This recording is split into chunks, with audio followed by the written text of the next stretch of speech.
मेरी आप सबसे करबद्ध प्रार्थना है, 140 करोड़ देशवासियों से मेरी प्रार्थना है, आप जो भी खरीदें वो देश में ही बना होना चाहिए।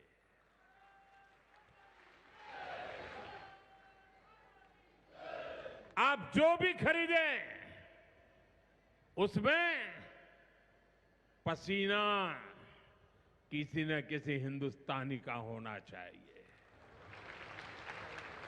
आप जो भी खरीदें उसमें मिट्टी की महक मेरे हिंदुस्तान की मिट्टी की महक होनी चाहिए। और मैं मेरे व्यापारी भाइयों से आज आग्रह से कहना चाहता हूं, आप भी देश के लिए मेरी मदद कीजिए, देश के लिए मेरा साथ दीजिए। और मैं मदद देश के लिए चाहता हूं आपसे, क्योंकि मुझे 2047 तक विकसित भारत बना के रहना है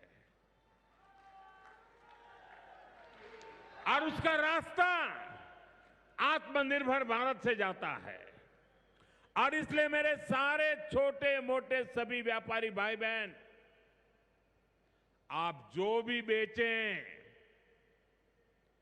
वो हमारे देश में बना हुआ ही होना चाहिए।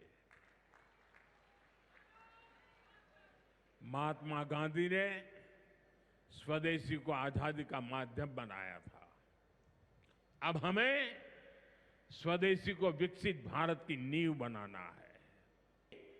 जब हम स्वदेशी खरीदते हैं तो हमारा पैसा देश में ही रहता है, हमारा पैसा विदेश जाने से बचता है। वही पैसा फिर से देश के विकास के काम आता है।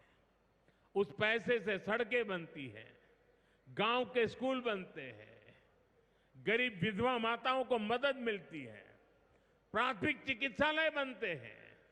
वही पैसा गरीब कल्याण की योजनाओं के काम आता है, आप तक पहुंचता है।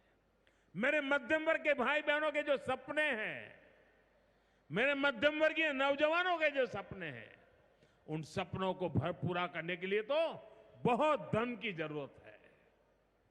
और ये हम इन छोटी छोटी चीजों को करके पूरा कर सकते हैं। हमारी जरूरत की चीजें जब देश में बनती हैं तो उससे जो रोजगार पैदा होता है वो भी हमारे देशवासियों को मिलता है। इसलिए अब जब 22 सितंबर से नवरात्रि के पहले दिन से जीएसटी की कम दरें भी लागू होने जा रही है। तो हमें स्वदेशी चीजें ही खरीदकर उसका लाभ उठाना है।